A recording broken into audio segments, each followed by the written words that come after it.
Hai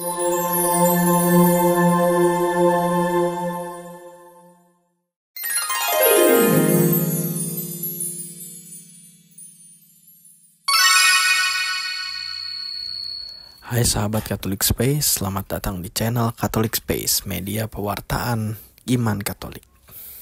Pada hari ini kita akan membahas tentang gambaran penebusan Yesus yang tersembunyi dalam kisah Nabi Yunus.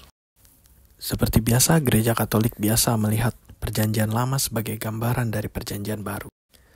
Demikian juga kisah Nabi Yunus yang ditelan oleh ikan paus merupakan gambaran dari kisah penebusan Yesus Kristus di kayu salib.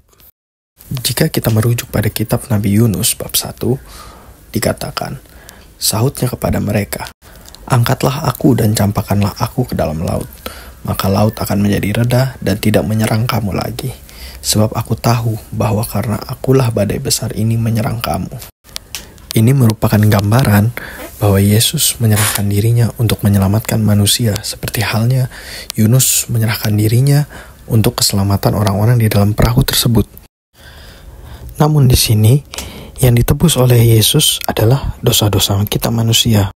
Jika kita melihatnya secara komprehensif, maka ada beberapa ayat dalam kitab suci seperti dalam 1 Petrus 2 ini, ia sendiri telah memikul dosa kita di dalam tubuhnya di kayu salib. Di sini kita dapat melihat bahwa dosa kita lah yang ditanggung oleh Yesus. Kemudian dalam ayat berikutnya di ayat 16 terlihat di situ dikatakan orang-orang itu menjadi sangat takut kepada Tuhan, lalu mempersembahkan kurban sembelihan bagi Tuhan. Nah, di sini yang dimaksud adalah Tuhannya Yunus. Setelah Yunus dikorbankan dibuang ke laut, orang-orang di atas kapal itu menjadi percaya pada Tuhannya Yunus.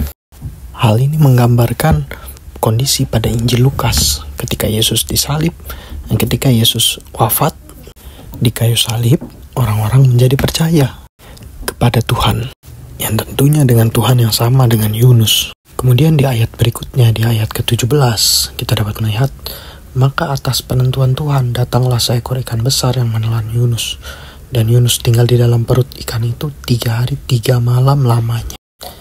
Ayat tersebut dikonfirmasi dalam Matius 12 tentang tanda Yunus, di mana dikatakan bahwa ketika Yunus ditelan oleh ikan paus tersebut selama 3 hari 3 malam, itu menggambarkan anak manusia atau Yesus Kristus sendiri akan bangkit pada hari ketiga atau dimakamkan selama 3 hari. Lalu pertanyaannya, apakah Yunus ini mati?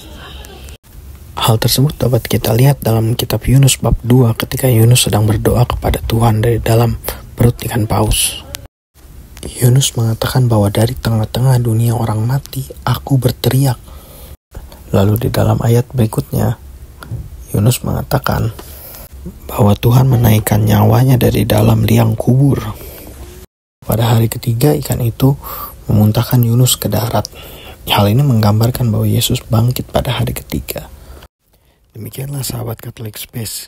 Itu adalah tipologi perjanjian lama dari kisah Yunus mengenai kisah penebusan Yesus di kayu salib.